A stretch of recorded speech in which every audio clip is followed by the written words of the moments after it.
Most people want to be disciplined, yet almost everyone keeps postponing the life they say they want. We wait for motivation. We wait for clarity. We wait for the right moment. And while we wait, days turn into weeks, and the gap between who we are and who we could be grows wider. But the Stoics saw discipline differently. They never relied on emotion, inspiration, or mood. To them, discipline was not a feeling. It was a duty, a command, a way of living that does not bend with impulse or excuses. And today, you will learn how to force yourself into that kind of discipline. Not the soft, motivational kind, but the practical, brutal, effective discipline the ancient Stoics lived by. In this video, we will break down 6 powerful strategies to make discipline non-negotiable in your life. If you're ready to stop waiting and start acting, stay with me. This might be the most important shift you make this year. 1. The Stoic command. Act before emotion arrives. Discipline does not wait for your permission. Discipline does not care about your mood. Discipline begins the moment you stop negotiating with yourself. Most people in America fail at discipline not because they lack ability, but because they've been taught to believe a dangerous myth, that action must come from the right emotion. They wait to feel confident before going to the gym. They wait to feel inspired before working on their goals. They wait to feel ready before starting something meaningful. But that day rarely comes, and deep down, they know it. Days turn into weeks, weeks turn into months, and life quietly slips by while they try to get into the right headspace.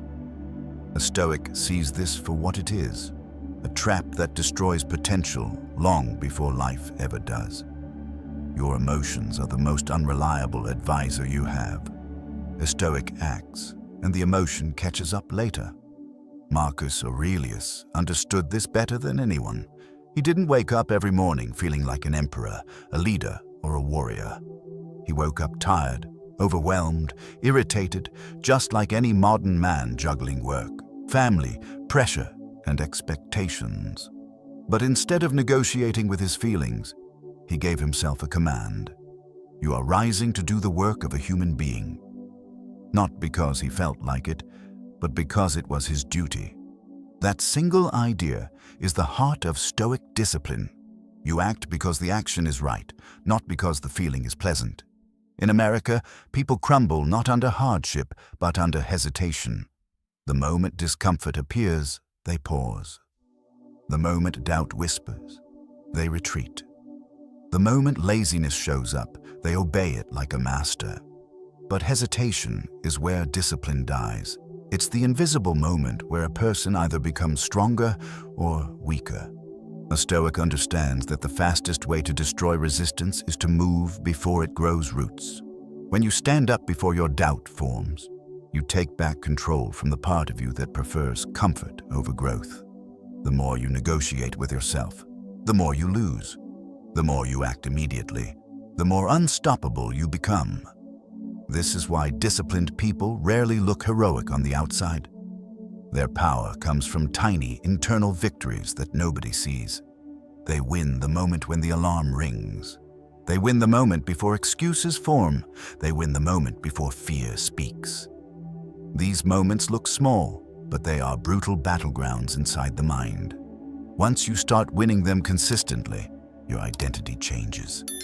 You're no longer someone trying to be disciplined. You're someone who follows through. There is a powerful Stoic technique at the heart of this transformation. Starting small, starting fast, and starting cold. Beginning a task for just 2 minutes might seem insignificant, but it breaks the psychological barrier that stops most people. The mind resists the idea of 1 hour, but it cannot resist 2 minutes. Once you begin, the weight disappears. Momentum takes over, and the task becomes far easier than your emotions predicted. This is how you rewire your brain to understand that action is always possible, even when the feeling is not. A second technique is the ancient discipline of doing things cold. Modern culture idolizes comfort. Warm-ups, perfect lighting, ideal conditions, hype music.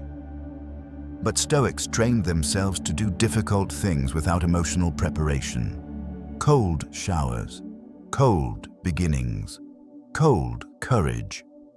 Because when you stop waiting for comfort, you become immune to its absence. Your mind learns that discomfort is not a signal to stop. It's a signal to begin. And the more you practice this, the less power fear and hesitation have over you. If you only act when you feel good, you will never build a life that makes you proud. If you act even when you feel nothing, you become dangerous in the best way. Imagine tomorrow morning. You open your eyes. You feel tired, stressed, unmotivated. The usual American morning. Your brain tries to hand you excuses. Skip today, do it later. You deserve rest. But this time, you don't negotiate. You don't wait for alignment or clarity. You act, you stand up, you start the task. And in that single moment, you become a different kind of person. Someone who leads their emotions, not someone led by them. For the next 24 hours, choose one task you've been avoiding and do it exactly like a Stoic would. No delay, no warm-up, no emotional permission, just action. When you finish, you'll feel something Americans rarely feel anymore. Self-respect earned in silence.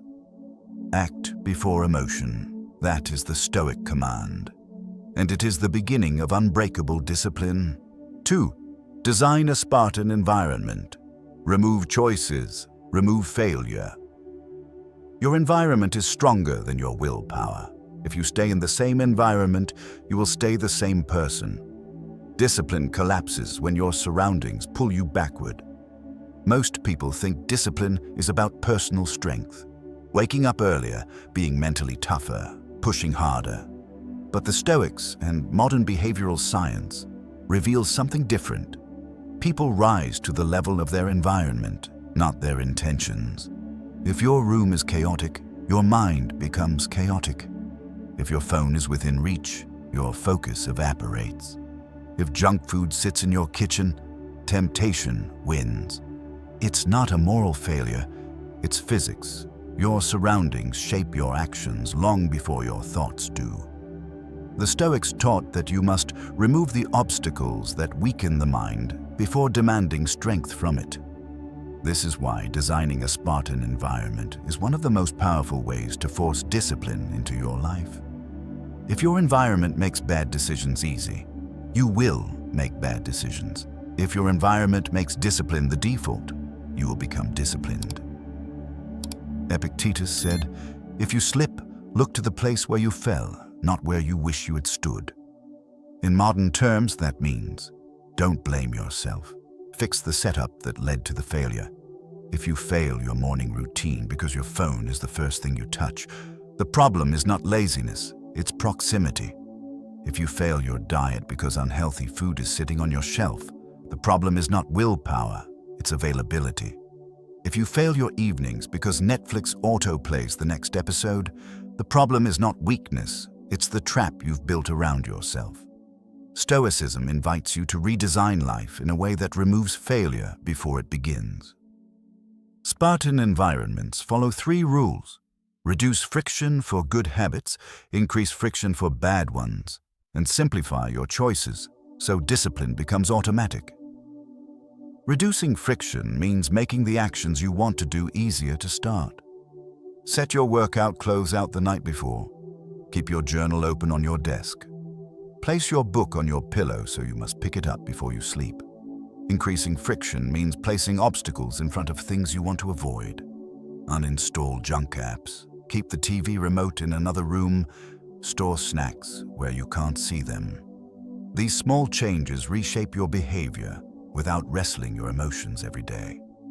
Environment is the secret weapon disciplined people never talk about. Most of their strength comes from design, not will. When Americans think of discipline, they imagine Marines screaming, athletes pushing limits, entrepreneurs grinding. But the truth is more practical. Most disciplined people simply make it difficult to fail. They don't rely on motivation because motivation is unstable. They build systems that quietly take over the burden of decision-making. When your environment supports your discipline, your life stops feeling like a fight. Work becomes automatic. Healthy habits become natural. Focus becomes normal. And every day you operate inside that environment, your identity hardens. This is just who I am now. However, a Spartan environment is not only physical, it's digital, social, and emotional. Digital noise destroys more discipline in America than anything else. The phone is the modern chaos engine, constantly pulling attention into 1,000 directions. Leaving your phone in another room, keeping it on silent, or setting strict app limits can change your life in ways motivation never could. Socially, you must distance yourself from people who drain your focus and surround yourself with those who value growth.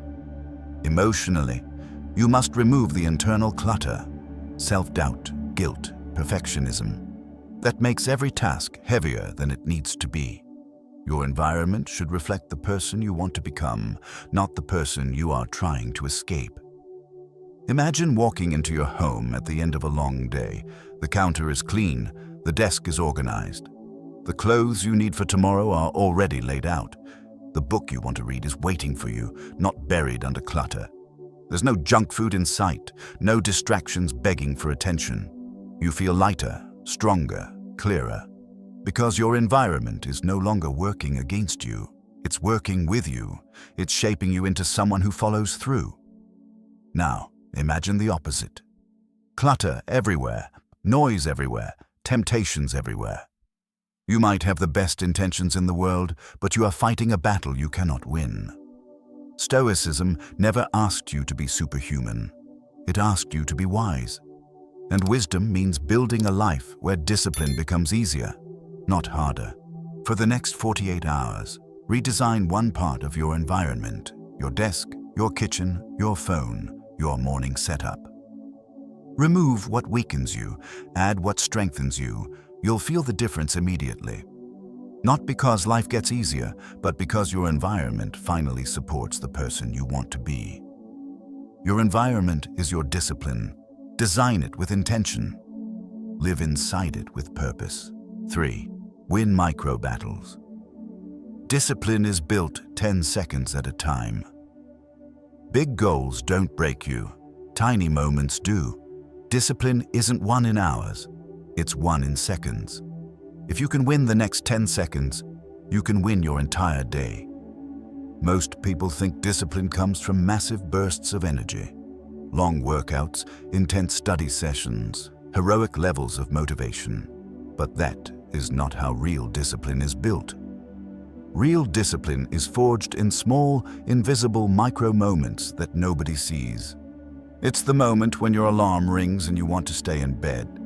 It's the moment you reach for junk food instead of something healthy. It's the moment you want to scroll instead of focus. These moments may seem tiny, but they are the exact places where identity is formed. Because every micro choice is a vote, either for the person you want to become or the person you are trying to grow out of.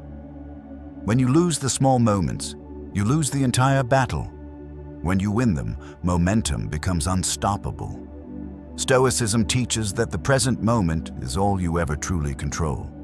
Not tomorrow, not next week, not the entire mountain of tasks ahead of you, just the moment in front of you. And when people feel overwhelmed, it's rarely because the task is too big. It's because they're trying to carry the entire task all at once. Their mind jumps to the whole workout, the whole project, the whole journey, and the weight becomes unbearable. A Stoic shrinks the challenge. He does not attempt the entire mountain. He attempts the next step. This is where the 10-second rule becomes one of the most powerful tools for forcing discipline. When you hit resistance, hesitation, stress, laziness, fear, you don't bargain. You don't debate. You don't wait for a perfect mindset. You simply say, for the next 10 seconds, I move. Anyone can survive 10 seconds of effort. Anyone can begin something for 10 seconds. It breaks the mental wall because the brain cannot mount a full emotional defense in such a small window. And once you begin, movement takes over. This single technique has helped countless people out of ruts, procrastination loops, and years of inaction. Starting is the hardest part.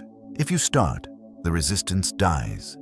If you don't start, the resistance multiplies. There is also the next 5-minute strategy, a Stoic-inspired tool proven to disrupt procrastination. Instead of committing to a long task, you commit to 5 disciplined minutes, nothing more. 5 minutes of writing, 5 minutes of cleaning, 5 minutes of exercise, 5 minutes of focused work. If you feel motivated afterward, continue. If not, stop. Either way, you've built discipline. This creates what behavioral scientists call identity momentum. The moment your brain says, "I am someone who acts." Once your identity shifts even slightly toward discipline, the desire to continue increases naturally. You begin to crave action because you've tasted the feeling of self-control, and it feels far better than comfort ever has. Consider how this plays out in a real American day.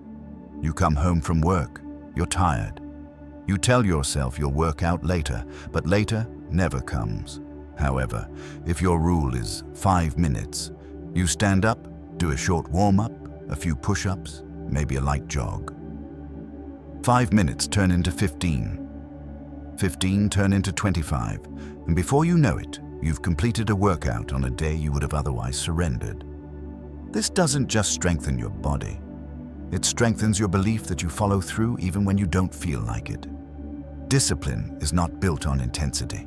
Discipline is built on consistency. And consistency is built on micro-victories. Micro-battles aren't just physical. They're emotional and mental. The moment you want to speak out of anger. The moment you want to quit because something feels uncomfortable. The moment you want to avoid a difficult conversation. Winning these internal battles is what makes a Stoic unshakable. You learn to pause, breathe, and act from principle rather than impulse.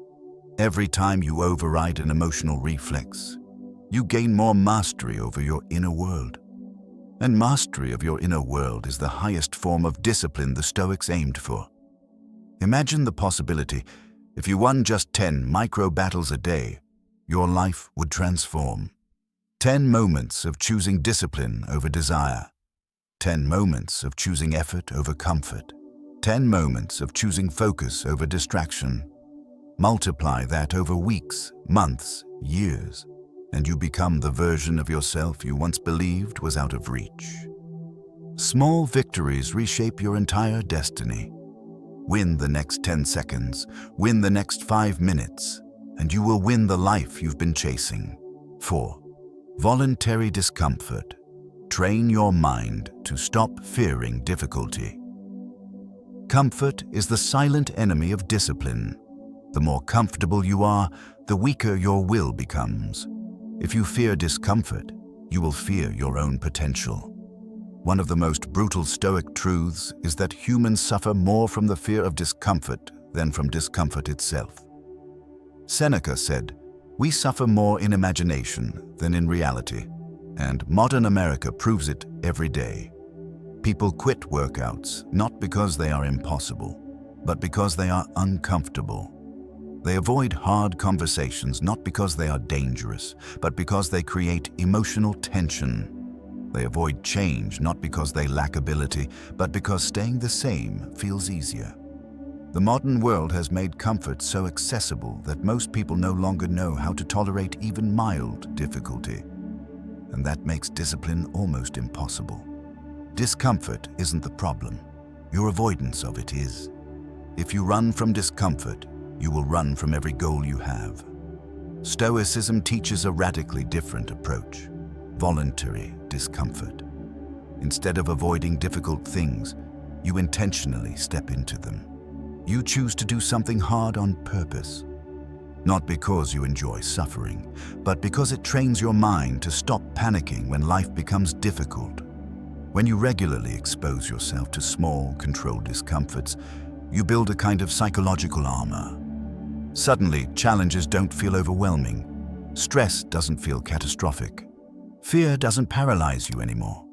You become a person who doesn't collapse when something is uncomfortable. And that alone separates you from 95% of people in modern society.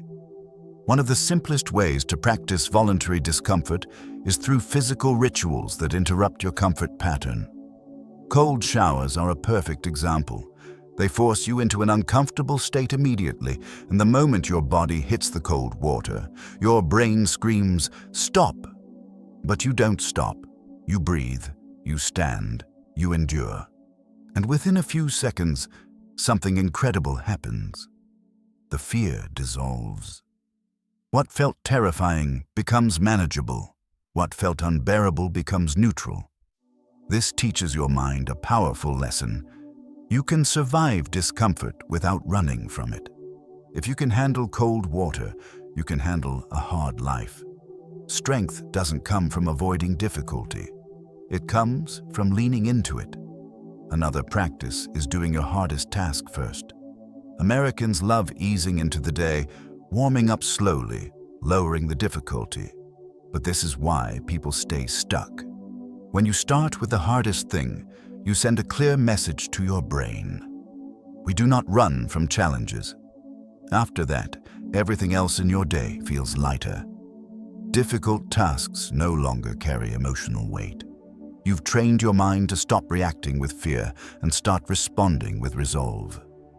Voluntary discomfort also extends to emotional courage, the willingness to have uncomfortable conversations instead of avoiding them. Most people in America choose silence instead of honesty, resentment instead of truth, avoidance instead of responsibility. But emotional discomfort is a powerful training ground. When you have the conversation you fear, you build internal stability. When you face conflict with calm, you grow stronger. When you say the thing you've been avoiding, you free yourself from anxiety. The Stoics believed that courage in small moments creates courage in large ones, and discomfort is the fastest path to that kind of growth. If you avoid discomfort daily, life becomes unbearable. If you face discomfort daily, life becomes conquerable. Another powerful Stoic tactic is removing comfort triggers, the little conveniences that weaken your discipline. Taking the stairs instead of the elevator, carrying groceries without a cart, walking instead of driving short distances, not using your phone while eating. These seem tiny, even silly to the modern American mind, but they build a subtle toughness that compounds over time. You become someone who can handle inconvenience, someone who doesn't crumble under stress, someone who doesn't panic at the first sign of difficulty. Imagine what your life would look like if discomfort no longer intimidated you. You would start the business you've been afraid of. You would get in shape without quitting every 2 weeks. You would walk away from toxic people without guilt. You would build habits without collapsing the moment they became challenging. You would finally trust yourself, because you would know that you can handle the hard things. Comfort creates weakness. Discomfort creates warriors. You can't build discipline inside a padded life. Step into discomfort, and discipline will follow you everywhere. For the next 72 hours, choose one discomfort to practice daily. Cold shower, early wake-up, workout without music, no phone in the morning, having one difficult conversation, doing your hardest task first. It doesn't matter what you choose. What matters is that you choose something. The moment you embrace discomfort instead of avoiding it, your discipline transforms from a struggle into a natural state of being. Discomfort is not the enemy. Discomfort is the doorway. Walk through it and become unbreakable. 5. Identity. Discipline. Become the person who does not skip. You don't rise to your goals. You fall to your identity. If you want unbreakable discipline, you must become the kind of person who doesn't skip. Identity is stronger than motivation, stronger than habits, stronger than willpower. Most people try to force discipline through effort, pressure, and guilt. They tell themselves, I need to try harder, I need to do better, I need to be more motivated. But that rarely works. Trying harder collapses the moment life becomes stressful. Motivation disappears the moment discomfort appears, and guilt only drains energy, never creates it. Stoicism offers a radically different approach. Discipline becomes easy when the behavior matches the identity you're committed to becoming. When your actions reflect who you believe you are, effort becomes natural instead of forced. This is the shift from behavior-based discipline to identity-based discipline, the deepest level of change. What you do occasionally matters far less than what you believe about yourself. Consistent action isn't a habit, it's a reflection of identity. Marcus Aurelius understood this profoundly. Everything he wrote in Meditations wasn't a list of tasks. It was a declaration of identity. This is what a good man does. This is what a just man does. This is what a disciplined man does. He didn't tell himself to be perfect. He told himself who he was, and then acted accordingly. That's the blueprint. Most modern people are stuck because they think discipline is something they try to do, but a Stoic makes discipline into something they are. When you change your identity, your behavior automatically follows. Identity discipline starts with a simple but powerful practice: writing identity statements. These statements anchor the person you want to become into your daily consciousness. For example, I am the man who finishes what he starts. I am the woman who does not break her promises to herself. I am the person who shows up even when it's inconvenient. These lines may seem small, but they work like mental commands.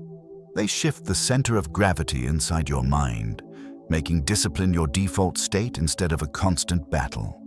Your identity must be louder than your excuses.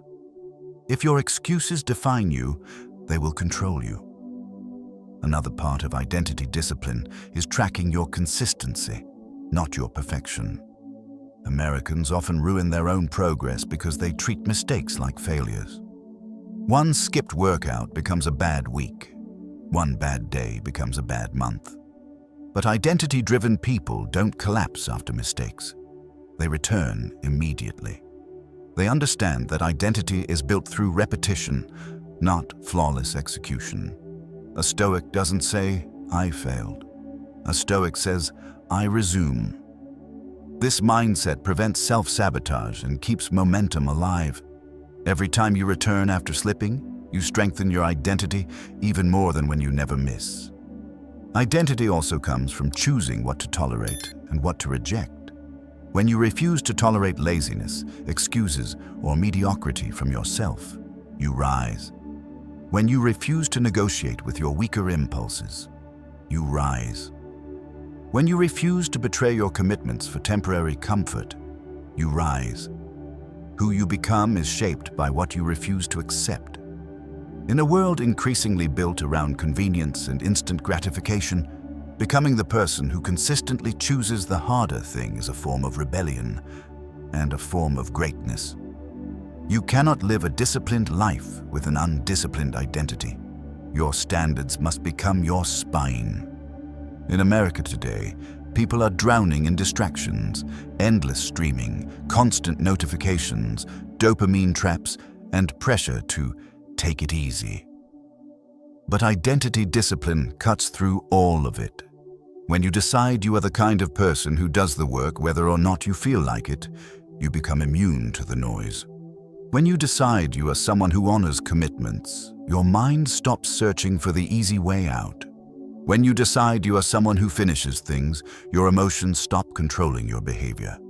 This is the Stoic path, not to feel powerful, but to behave powerfully. To build identity discipline, begin with a daily identity review.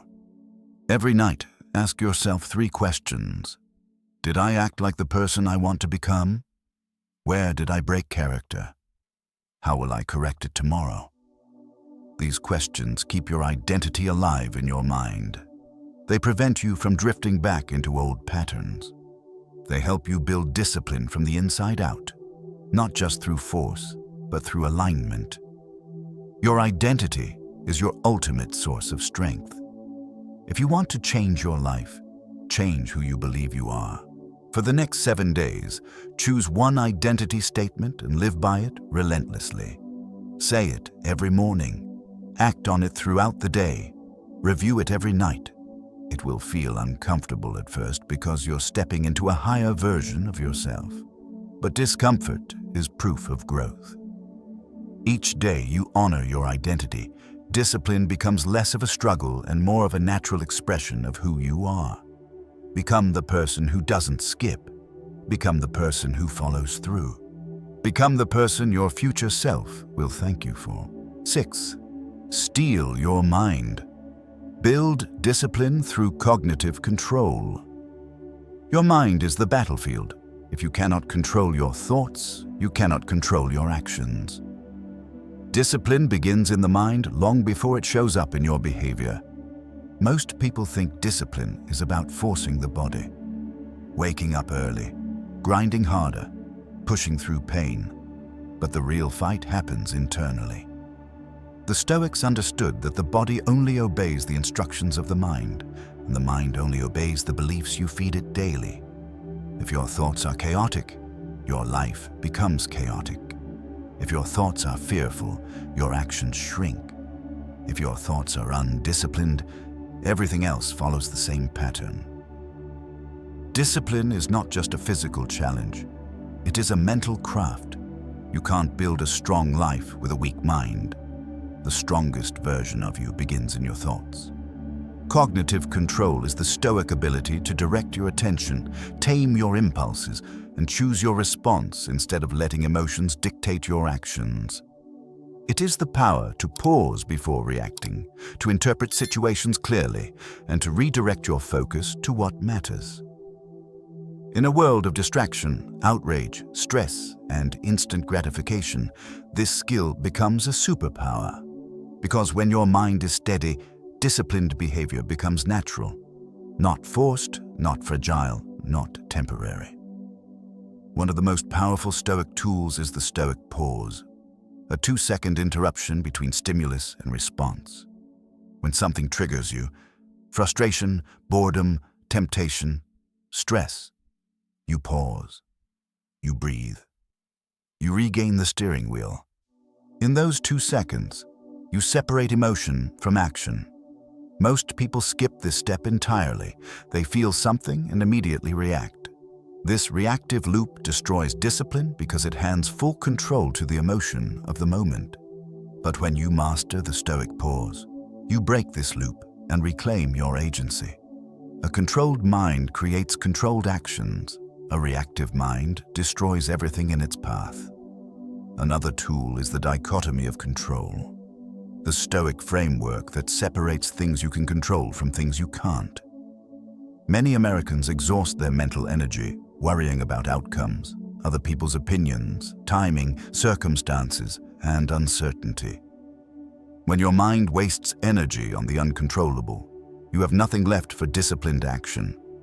The Stoics teach that clarity comes from focusing exclusively on what's yours to command: your effort, your attitude, your preparation, your decisions. This shift creates immediate calm, and calm creates discipline. Premeditatio malorum, the practice of imagining setbacks before they happen, is another weapon of cognitive control. Instead of being blindsided by difficulty, you expect it. You mentally rehearse obstacles. You visualize problems and your response to them. This eliminates emotional panic. Americans often quit not because the challenge is too hard, but because they didn't expect resistance. Stoics expect the struggle, so they remain steady. When your mind is prepared for difficulty, your discipline holds steady under pressure. What the mind expects, the body can endure. Preparation turns chaos into clarity. Cognitive control also requires mastering your attention. In modern America, attention is under attack every second. Notifications, ads, media, entertainment, impulses, and dopamine traps. Your mind is being pulled apart by forces designed to weaken your focus and hijack your discipline. When your attention shatters, your life shatters. To counter this, Stoic discipline requires creating mental guardrails, intentional limits that keep your mind steady. This means putting your phone in another room while working, setting attention windows, practicing deep work in silence, and building routines that protect your mental bandwidth. Attention is the currency of discipline. Guard it like treasure. Where your attention goes, your life follows. If you don't control your focus, someone else will. A powerful practice within cognitive control is the return to task loop, the ability to bring your mind back to the task every time it drifts. Most people think discipline means never getting distracted, but real discipline is the ability to return quickly, without shame, without frustration, without quitting. Every time you return, you strengthen the neural pathways of discipline. The return itself becomes a victory. Over time, your mind learns that wandering is temporary and focus is home. This matters deeply because the mind shapes identity and identity shapes behavior. If your thoughts repeat, "I can't stay consistent," you will prove yourself right. If your thoughts say, "This is too hard," your body will stop trying. But if your thoughts declare, "I show up regardless," your behavior will follow. Americans often underestimate how quickly thoughts become self-fulfilling prophecies. Stoicism teaches that you must guard your thoughts with the same intensity you guard your goals. Imagine living with a mind that doesn't panic when things get hard, doesn't collapse under pressure, and doesn't obey every emotion. A mind that stays calm in chaos. A mind that returns to focus instantly. A mind that does what is right, not what is easy. If you had that mind, discipline wouldn't be a fight. It would be your nature. Master your mind, and discipline becomes automatic. Master your thoughts, and your life becomes unshakable. The mind is your greatest weapon. Sharpen it daily. For the next 24 hours, practice cognitive control deliberately. Pause before reacting. Separate what you can control from what you can't. Rehearse challenges in advance. Protect your attention and return to the task every time your mind drifts. These small practices combine into enormous power. Control your mind, and your discipline will never betray you. Discipline is not something you're born with. It's something you build, one decision at a time. And today, you've learned the 6 Stoic strategies that turn discipline from a struggle into a way of life. Act before emotion, shape a Spartan environment, win micro-battles, embrace discomfort, build an identity that never skips, and master the mind that controls everything else. If you practice even one of these daily, your life will begin to shift. Practice all 6, and you will become the kind of person people admire. Not because of talent or luck, but because your actions speak louder than your moods. That's the Stoic way, doing what's right even when it's hard, especially when it's hard. If this message spoke to you, hit like, share it with someone who needs strength, and subscribe for more Stoic guidance. And leave a comment below. I choose discipline. Let that be your first act of commitment today.